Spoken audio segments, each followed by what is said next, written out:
밤기록에 오신 여러분 환영합니다. 누군가에게는 평범한 월요일 밤이겠지만 또 어떤 분들에게는 평생 잊지 못할 서늘한 기억이 다시 살아나는 시간이기도 하죠. 오늘은 아주 특별한 손님을 한 분 모셨습니다. 김민준 씨라고 불러주시면 될 것 같네요. 민준 씨, 안녕하세요. 네, 안녕하세요. 사실 이 이야기를 어디서부터 어떻게 시작해야 할지 모르겠네요. 지금 생각해보면 그때 제가 왜 그런 선택을 했는지 제 자신도 잘 이해가 안 가거든요. 그게 벌써 2년 전 일인가요? 인천 신포동에 있는 그 집 말이에요. 그게 그러니까 제가 참 힘들었을 때였어요. 하나뿐인 가족이었던 할머니가 돌아가시고 나서 정신적으로나 경제적으로나 바닥을 치고 있었거든요. 할머니 임종도 못 지켰다는 죄책감 때문에 그냥 세상 모든 게 싫고 어디론가 숨어버리고 싶더라고요. 마침 맡고 있던 책 편집 일이 하나 있었는데 그걸 온전히 끝내기 위해서 조용한 장소가 필요했어요. 저도 예전에 마음이 지칠 때 혼자 어디론가 떠나고 싶었던 적이 있어서 그 기분 조금은 알 것 같네요. 그래서 연고도 없는 인천으로 가신 건가요? 네, 그냥 바다가 가까우면 마음이 좀 나아질까 싶었죠. 인천 신포동이라는 동네가 참 이상해요. 항구 근처라 그런지 늘 바다 냄새가 섞인 눅눅한 안개가 자욱하게 끼어 있거든요. 그날도 안개가 심했어요. 제가 찾아간 집은 아주 오래된 2층짜리 일본식 가옥이었죠. 요즘 말로 적산 가옥이라고 하잖아요. 골목 깊숙한 곳에 있어서 낮에도 어둠컴컴한 그런 곳이었어요. 벽면은 페인트가 다 벗겨져서 너덜거리고 있었고 나무 기둥들은 이미 썩어 들어가서 묘한 악취가 났죠. 소금기 섞인 바다 냄새랑 눅눅한 곰팡이 냄새가 뒤섞인 그런 냄새요. 잠깐만요. 보통 그런 오래된 집은 관리라 힘들어서 잘 안 들어가지 않나요? 그렇죠. 근데 그 집이 정말 이상할 정도로 쌌거든요. 아니, 정확히는 주인 할아버지가 보증금도 안 받겠다고 하더라고요. 그냥 매달 월세만 조금 내면 된다면서요. 그게 뭐라고 해야 하지? 마치 누구라도 상관없으니까 제발 들어와서 자리를 지켜달라는 느낌이었어요. 집주인 할아버지는 귀가 잘 안 들리시는지 제 말은 듣지도 않고 그냥 검은색 열쇠 뭉치를 건네주셨죠. 할아버지는 마당 뒤쪽에 있는 아주 작은 판잣집 같은 곳에 사신다고 했고요. 제가 들어갈 방은 2층 맨 끝방인 202호였어요. 잠깐, 지금 202호라고 하셨죠? 보증금도 없이 월세만 받는 2층 집이라니 듣기만 해도 좀 으스스하네요. 처음엔 그냥 운이 좋다고만 생각했어요. 짐을 풀려고 계단을 오르는데 발을 뗄 때마다 나무바닥이 비명을 지르듯이 끽끽 소리를 내더라고요. 방 구석에는 먼지가 뿌옇게 쌓여서 버려진 것처럼 놓여있는 낡은 라디오가 하나 있었어요. 트랜지스터 라디오라고 하나요? 아주 옛날 물건 같았죠. 짐 정리를 대충 끝내고 피곤해서 침대에 누웠는데 천장에 습기가 차서 생긴 커다란 얼룩이 보이더라고요. 근데 그게 계속 보니까 묘하게 사람 형상처럼 보였어요. 머리랑 팔다리가 다 있는 거대한 사람이 천장에 거꾸로 매달려 있는 것 같은 그런 모양이요. 근데 그게 그냥 오래된 건물이라 습기가 차서 생긴 얼룩 아니었을까요? 낡은 집들은 워낙 그런 게 많으니까요. 저도 처음엔 그렇게 자위했어요. 그냥 집이 낡아서 그런 거다. 근데 천장에 그 얼룩을 멍하니 보고 있는데 갑자기 뒷덜미가 확 서늘해지는 거예요.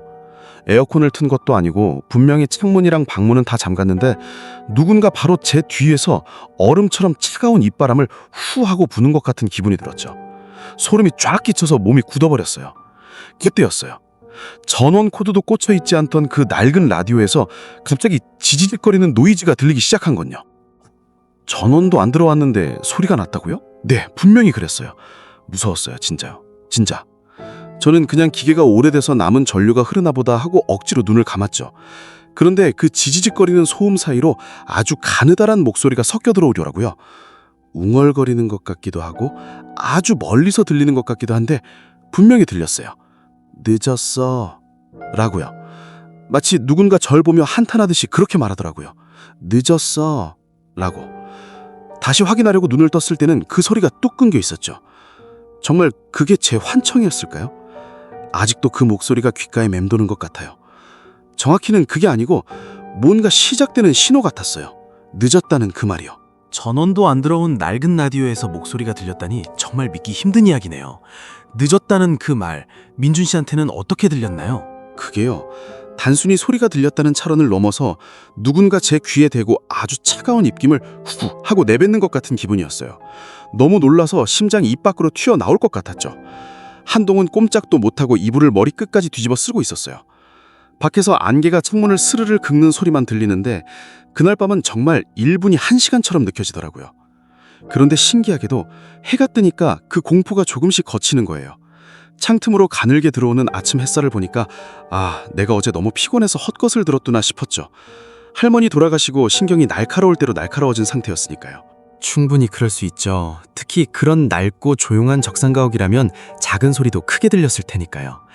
그래서 그날은 그냥 잊어버리기로 하신 건가요? 네, 억지로라도 그렇게 믿어야 했어요. 제가 거기 간 목적이 일을 끝내는 거였으니까요. 대충 세수를 하고 노트북 앞에 앉았는데 커피가 다 떨어졌더라고요. 가뜩이나 머리가 멍해서 정신도 좀 차리고 동네 구경도 할 겸 밖으로 나갔죠. 신포동 골목길은 낮인데도 참 묘해요. 바닷가 근처라 그런지 축축한 소금기 섞인 안개가 항상 짙게 깔려 있는데 그 안개가 낡은 목조 건물들 사이를 떠다니는 걸 보면 꼭 다른 세상에 온 것 같거든요.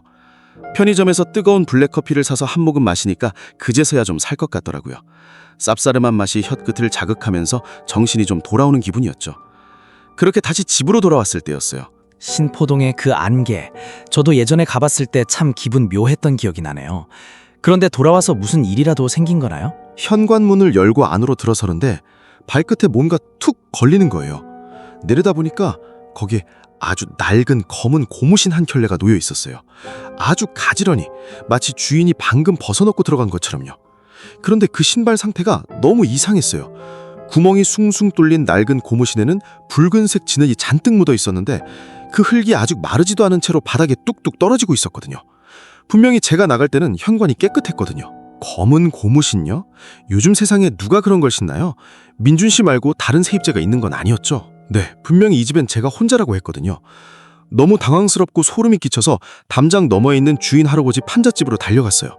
할아버지는 마당 한 구석에서 멍하니 하늘만 보고 계시더라고요. 제가 여기 다른 사람도 사느냐고, 현관에 웬 고무신이 있냐고 큰 소리로 물었죠. 할아버지는 제 말은 듣는 둥 만둥 하시더니 그저 쉰 목소리로 아무도 없다고, 여긴 너뿐이라고만 반복하시는 거예요. 그 눈빛이 뭐라고 해야 할까?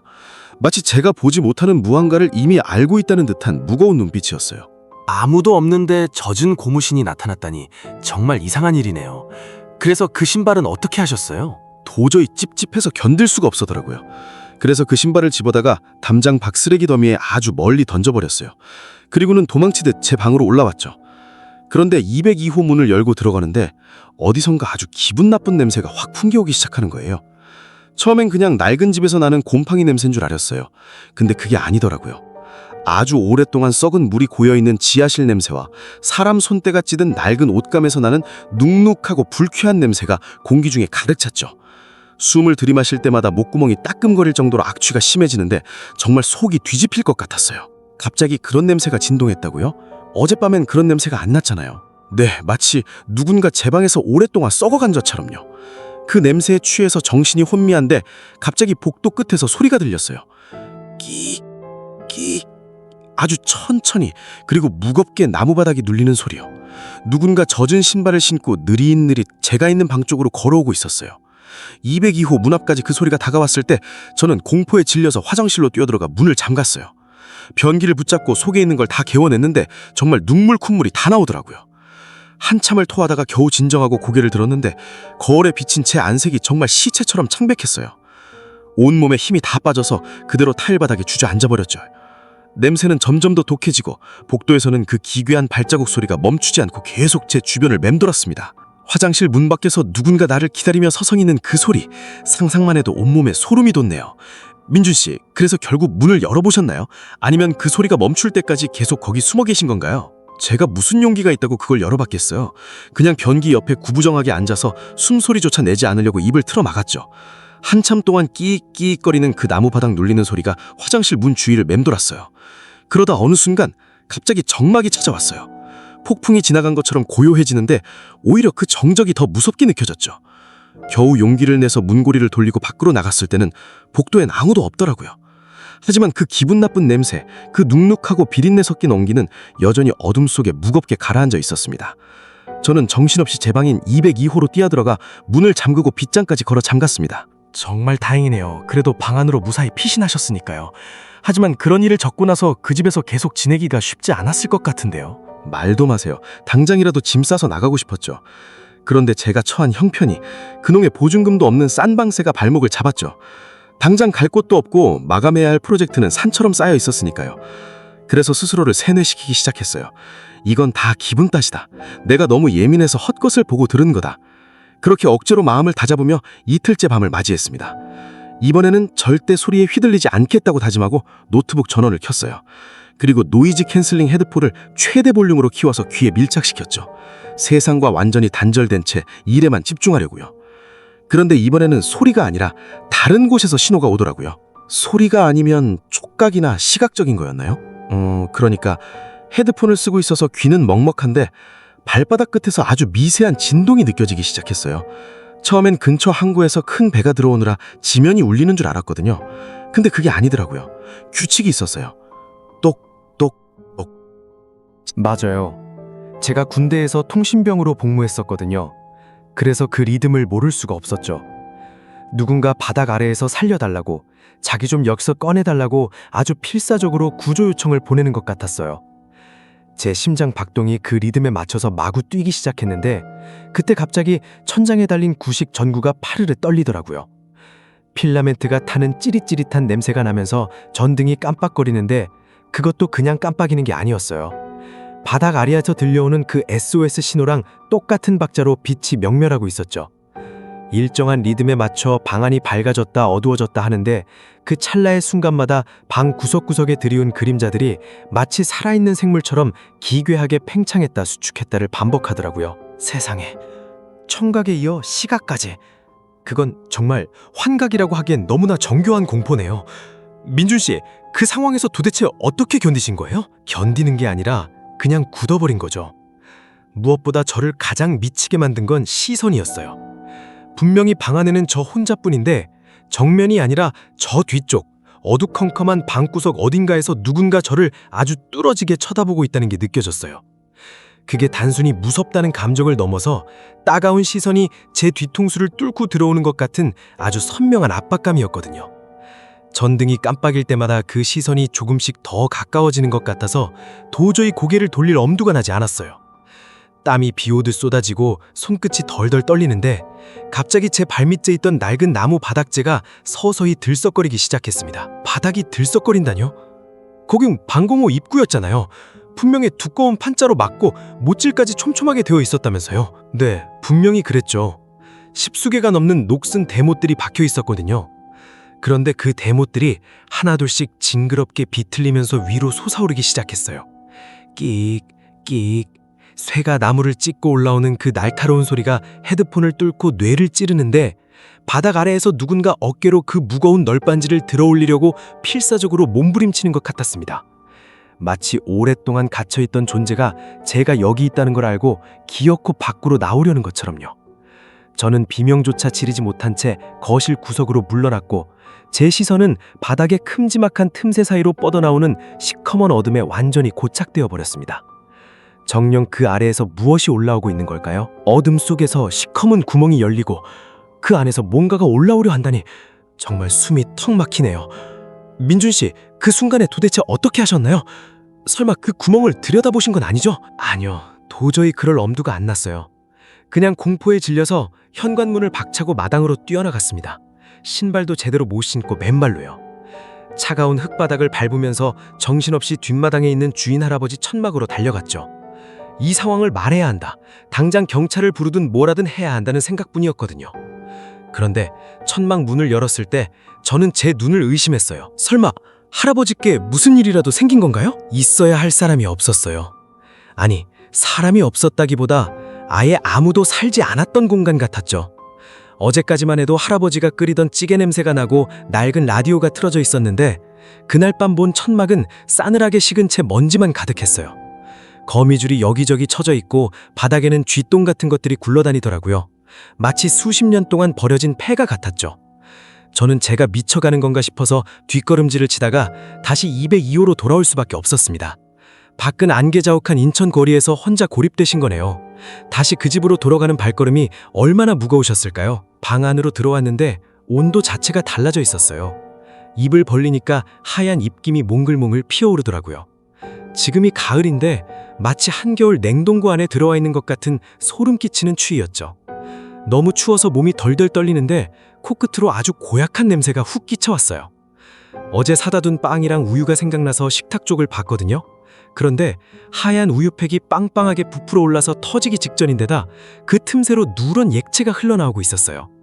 갓 사온 사과는 까맣게 썩어 문드러져서 초파리들이 이미 새카맣게 달라붙어 있더라고요.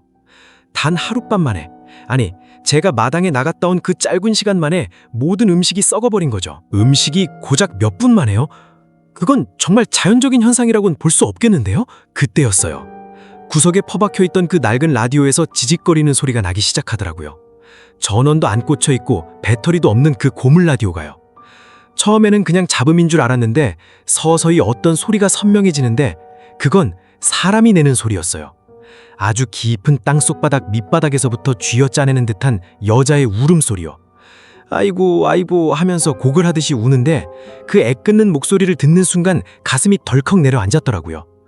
돌아가신 저희 할머니가 생전에 자식들 걱정하며 우시던 그 목소리랑 너무나 닮아 있었거든요. 잠깐만요. 할머니 목소리요?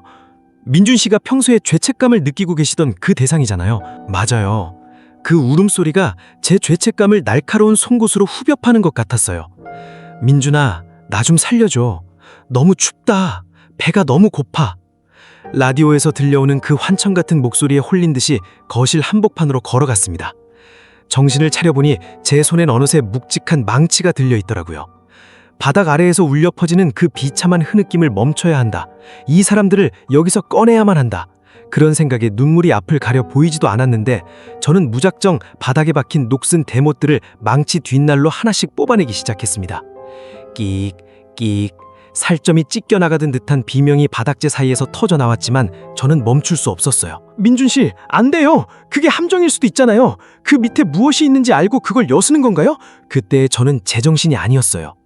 그냥 그 여자의 한이, 그 슬픔의 파동이 제 온몸을 지배하고 있었거든요. 못이 하나씩 뽑힐 때마다 바닥 틈새로 차가운 습기가 뿜어져 나왔고 제 앞에는 1950년 어느 겨울날의 참혹한 잔상들이 겹쳐 보이기 시작했습니다. 좁고 어두운 방공호 안에서 서로를 끌어안고 굳어버린 가족들의 그림자들이. 저는 이미 그들의 고통 속에 절반쯤 발을 담그고 있었던 겁니다. 마지막 남은 커다란 대못 하나를 이를 악물고 뽑아내려는 찰나에 갑자기 등 뒤에서 누군가 제 어깨를 아주 차갑고 축축한 손으로 꽉 움켜쥐었습니다. 김민준 씨, 지난번 이야기를 들으며 저희 제작진 모두 숨을 죽였습니다. 어둠뿐인 방에서 정체를 알지 못하는 차가운 손이 김민준 씨의 어깨를 강하게 움켜쥐었을 때 그 소름 끼치는 감각이 아직도 김민준 씨의 기억 속에 생생하게 박혀 있을 것 같습니다. 누군가 나를 지켜보고 있다는 막연한 공포를 넘어 실질적인 위협이 신체에 직접 닿았을 때 인간이 느끼는 근원적인 공포는 과연 어떤 것이었나요? 그 손길이 닿았던 어깨의 차가운 잔상과 그때의 절박했던 심정, 그리고 그 직후에 벌어진 믿을 수 없는 일들에 대해 더 자세히 들려주실 수 있을까요? 아마 지금 이 방송을 듣고 계신 청취자분들도 그 순간 김민준 씨가 느꼈을 그 전율을 함께 느끼며 숨을 죽이고 계실 겁니다. 그때 제 어깨를 짓눌렀던 그 감각은 지금 생각해도 몸서리 쳐질 만큼 생생합니다.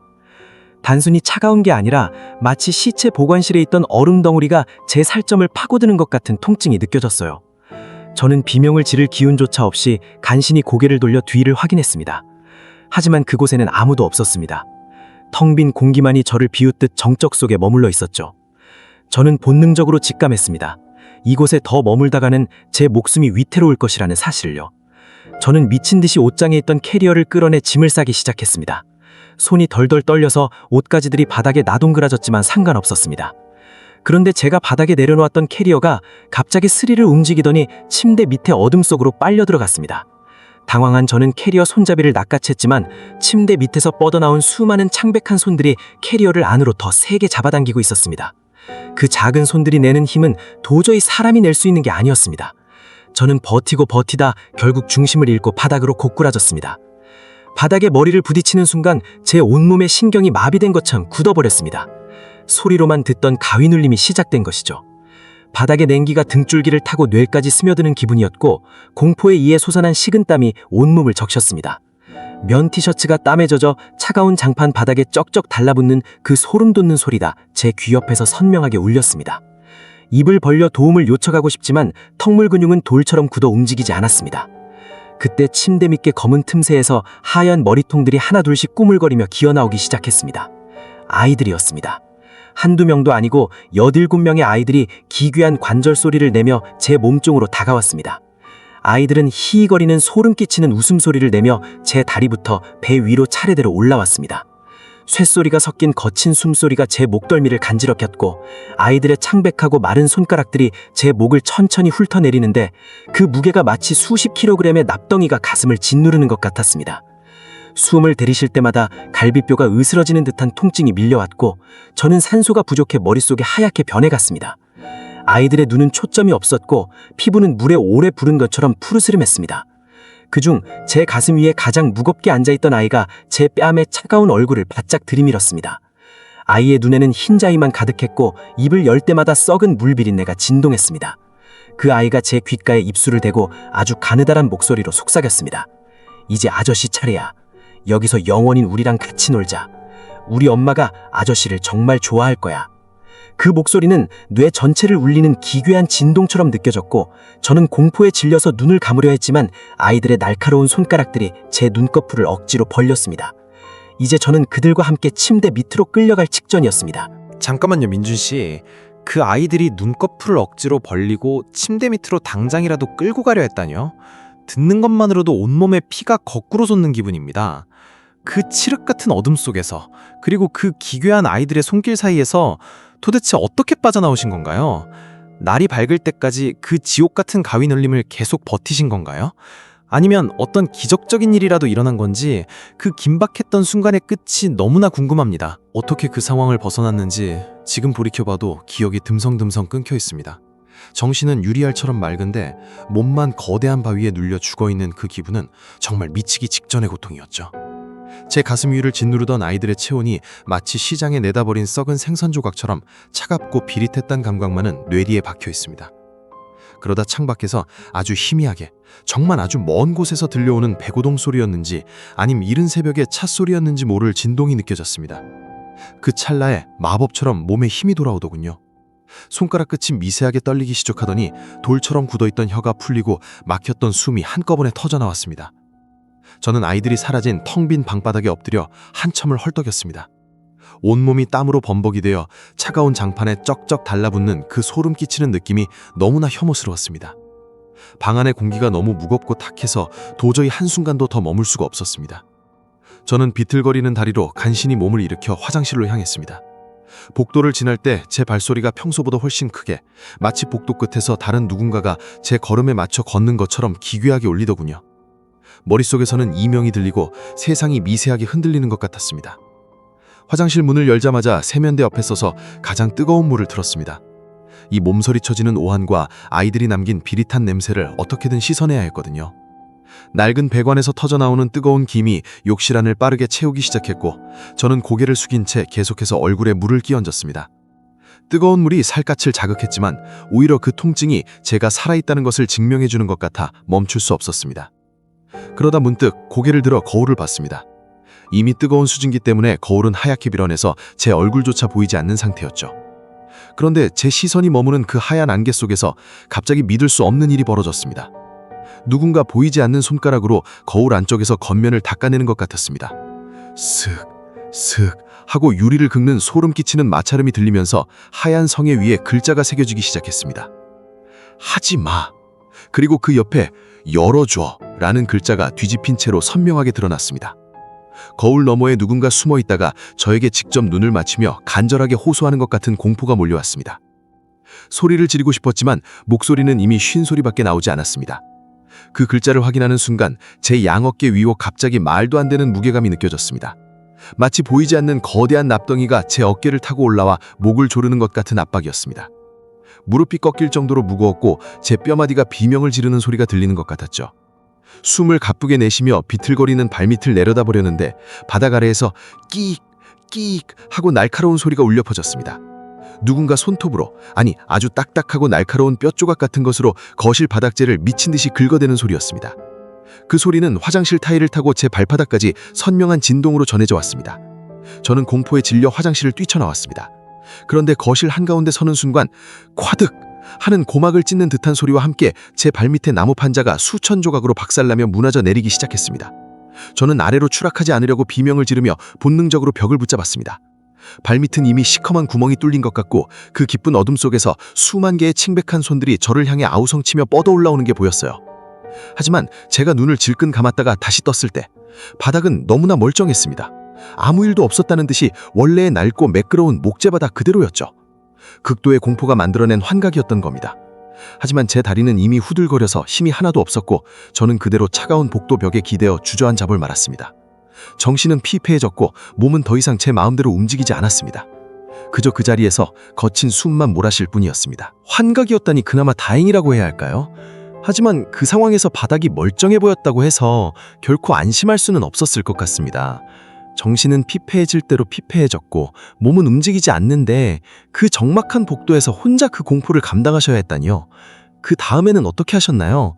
설마 그 상태로 계속 거기 주저앉아 계셨던 건가요? 한참을 그러고 있었습니다. 차가운 벽의 냉기가 셔츠를 뚫고 척추를 따라 올라오는데 그 소름 끼치는 감각이 오히려 제 정신을 억지로 붙들어 매는 기분이었습니다. 귓속에서는 여전히 삐 소리가 나고 점차 시야가 흐려지더군요. 마치 세상의 채도가 서서히 빠져나가는 것처럼 모든 것이 회색빛에 변해갔습니다. 제 주변의 공기가 찐득찐득한 늪처럼 변해서 제 몸을 서서히 집어삼키는 것 같았죠.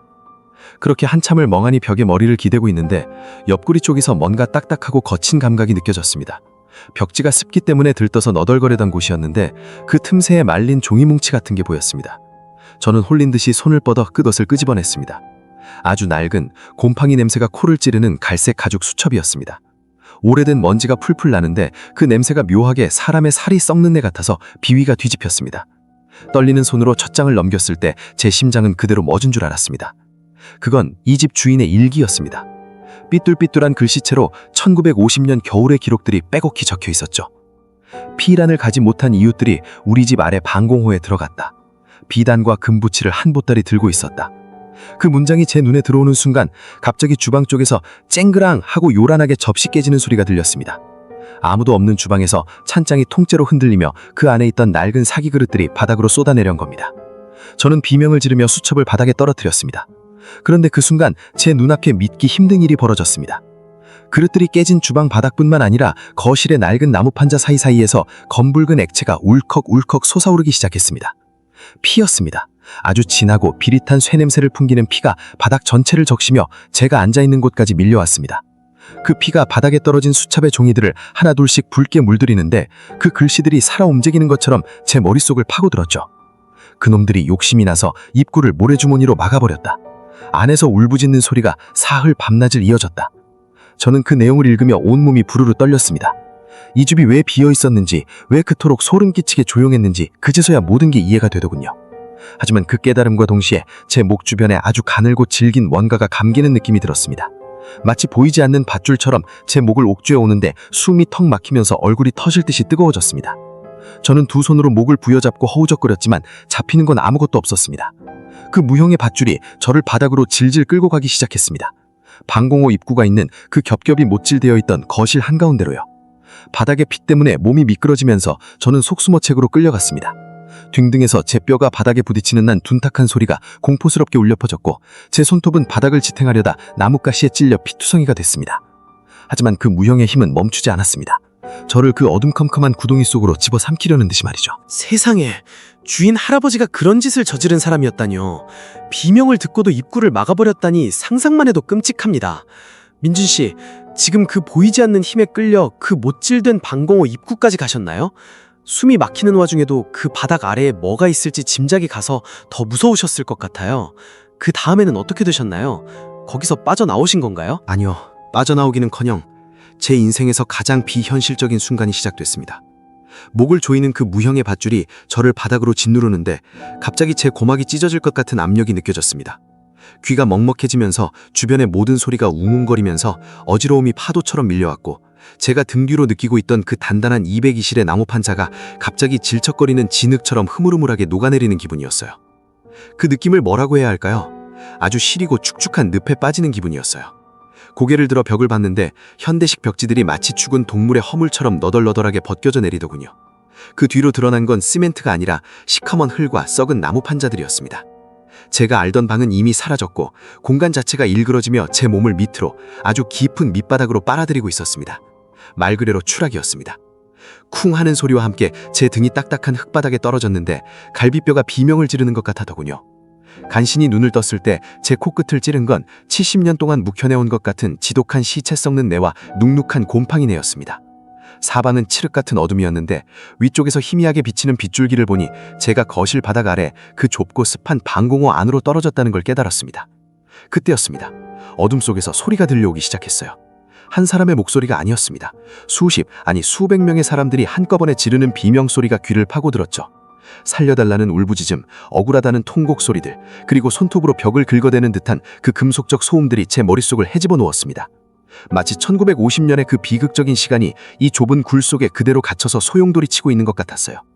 공포 때문에 소리를 지르려고 입을 벌렸는데 위쪽에서 갑자기 차가운 모래와 흙더미가 폭포처럼 쏟아져 내리기 시작했습니다. 입안으로 서걱거리는 모래알이 가득 차올랐고 코와 눈으로 흙먼지가 침투하면서 숨이 턱 막혔죠. 제가 누워있는 바닥 위로 점점 흙이 쌓여가는데 그 무게가 마치 거대한 바위가 제 가슴을 누르는 것 같아서 꼼짝도 할 수 없었습니다. 산채로 마장당한다는 게 이런 기분일까 싶었어요. 희미한 의식 속에서 마지막으로 본 건 그 어둠 저편에서 스멀스멀 기어나오는 거대한 그림자였습니다. 사람의 형상을 하고 있었지만 온몸이 시커먼 그을음과 피딱지로 뒤덮인 형체였죠. 그 형체가 제 쪽으로 천천히 손을 뻗는데 그건 아까 본 어린이들의 작은 손이 아니었습니다. 마디마디가 튀어나오고 앙상하게 뼈만 남은 아주 크고 검은 어른의 손이었습니다. 세상에, 민준 씨, 지금 그 좁은 지하 구덩이 안에 갇히신 거예요? 쏟아지는 흙더미에 파묻히면서 그 정체 모를 손이 다가오는 걸 보셨다니 저 지금 상상만 해도 숨이 안 쉬어져요. 입안에 모래가 씹히는 느낌까지 드신 거예요? 대체 그 지하에서 어떻게 버티신 거죠? 버텼다기보다는 그냥 제 몸이 제 것이 아니었습니다. 그 검은 형체가 제 발목을 움켜쥐는 순간 온몸에 소름 끼치는 냉기가 돌면서 심장이 멈추는 것 같았습니다. 그 손은 말도 못하게 차가웠고 아귀 힘이 얼마나 센지 제 발목뼈가 으스러지는 듯한 통증이 느껴졌습니다. 보이지 않는 구덩이에 더 깊은 어둠 속으로 제 몸이 질질 끌려 들어가기 시작했습니다. 입안 가득 흙과 모래가 들어차서 비명조차 나오지 않았죠. 살려달라고, 제발 살려달라고 마음속으로 소리쳤지만 돌아오는 건 저를 비웃는 듯한 그 아귀귀환의 비명소리뿐이었습니다. 어두컴컴한 지하에서 제 몸이 서서히 삼켜지며 제 의식도 그 깊은 어둠 속으로 가라앉고 있었습니다. 그 어둠 속에서 의식을 잃으신 건가요? 아니, 세상에. 발목을 잡고 끌고 가던 그 거대한 손이라니요. 민준 씨, 그 상황에서 살아남으신 게 정말 기적 같아요. 거기서 대체 어떤 일이 벌어진 거죠? 의식이 완전히 끊긴 건 아니었어요. 그런데 참 묘한 게 그 압도적인 공포가 어느 순간부터 서서히 마비되기 시작하더군요. 귀가 멍해지면서 멀리서 들려오던 비명소리가 점점 아련해졌어요. 마치 아주 깊은 물속으로 가라앉는 기분인데 몸이 무거운 게 아니라 오히려 영혼이 껍데기에서 스르르 빠져나가는 것처럼 아주 이상할 정도로 가벼워지는 느낌이랄까요? 차가운 흙의 감촉도 더 이상 느껴지지 않고 제 몸의 경계가 무너져서 주변의 공기와 하나가 되는 듯한 그런 감각이었죠. 그렇게 한참을 어둠 속에 떠 있는 것 같았는데 아주 희미한 빛이 보이기 시작했습니다. 202호실 구석에 처박아뒀던 그 먼지 쌓인 라디오였어요. 전원도 연결되지 않은 그 낡은 기계가 지하굴 속에서 미세하게 떨리며 노란 빛을 내뿜고 있었죠. 그리고 그 라디오에서 노래가 들려왔습니다. 아주 낮고 느릿하게 읊조리는 그런 가락이었어요. 어머니들이 아이를 재울 때 부르는 자장가였는데 그게 그렇게 구슬플 수가 없었습니다. 음이 하나하나 끊어질 듯 이어지며 제 가슴 밑바닥을 파고드는데 순간 제가 왜 여기 있는지조차 잊어버리게 되더라고요. 그 자장가 소리가 진동을 타고 제 심장박동과 겹쳐지더니 갑자기 주변의 공기가 포근해졌습니다. 지독했던 시체 썩는 냄새는 사라지고 대신 아주 익숙하고 그리운 냄새가 났어요. 그리운 냄새요? 이런 지하 구덩이 속에서라? 네. 제가 집을 떠나오기 전 평생을 모셨던 제 할머니의 옷방에서 나던 그 눅눅하면서도 정겨운 분내였어요. 제가 마지못해 일을 핑계로 임종을 지키지 못했던 그 죄책감의 근원인 할머니의 채취요. 그 냄새를 맡는 순간 제 정신이 번쩍 들면서 눈물이 터져나왔습니다. 그리고 제 앞에 누군가 서 있는 걸 봤습니다. 하얀 소복을 입은 여인이었는데 이상하게 얼굴이 없었습니다. 이목구비가 있어야 할 자리에 그냥 매끄러운 피부뿐이었는데 그런데도 저는 알 수 있었어요. 그 여인이 저를 보며 아주 인자하게 웃고 있다는 걸요. 그 여인이 저에게 다가와서 흙투성이가 된 제 머리를 천천히 쓰다듬어 주는데 그 손길이 너무 따뜻해서 온몸의 긴장이 풀어져 버렸습니다. 제가 할머니를 부르며 울자 그 형체뿐인 여인이 제 손을 꼭 잡았습니다. 그리고 제 가슴을 옥죄던 그 무거운 한이 제 슬픔과 맞닿아 하나로 녹아내리는 기분이 들었어요.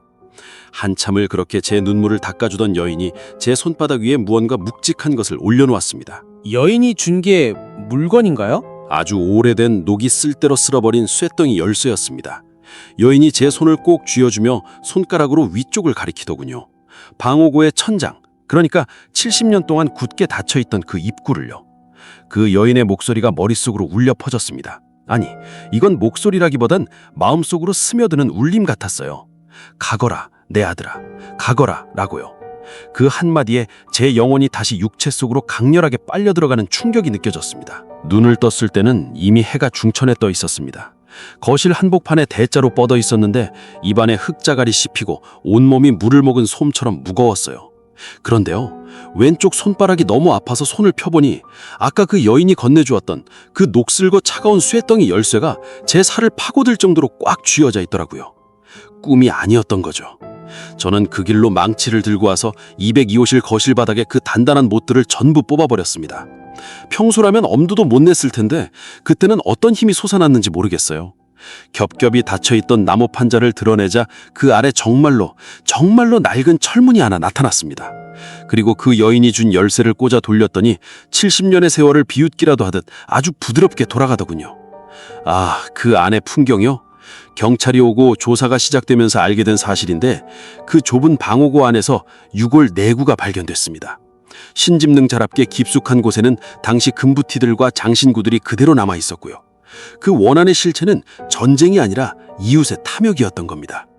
그들을 그 좁은 구덩이에 가둬버리고 위에 흙더미를 쌓아 올렸던 그 이웃, 네, 제가 만났던 그 집주인 노인의 친부였다고 하더군요. 그 할아버지는 사실 귀가 안 들리는 척했던 거고 평생을 그 죄책감과 유산에 짓눌려 그 집 주변을 떠나지 못했던 거였습니다. 시신을 수습하고 정식으로 장례식을 치러준 뒤에 저는 그 집을 바로 떠났습니다. 보증금도 안 받고 그냥 도망치던 나왔어요. 그런데 말이죠, 그 뒤로 저는 더 이상 어둠을 무서워하지 않게 되었습니다. 대신 아주 지독한 후유증이 남았어요. 저는 이제 아주 작은 금속ным 소리에도 소스라치게 놀라곤 합니다.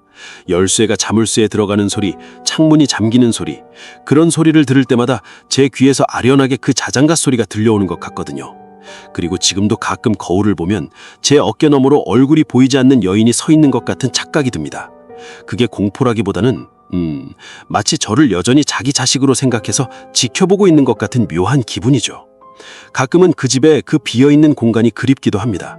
그 지독한 정막 속에 저를 부르던 그 따뜻한 목소리 말이에요. 저 사실 오늘 이 자리에서 이야기를 마치고 돌아가면 다시 인천의 그 골목을 찾아가 볼까 생각하고 있습니다. 짐을 챙겨서 나오는 길에 가방 속에 넣어둔 제 개인 녹음기에서 이상한 소리가 녹음된 걸 발견했거든요.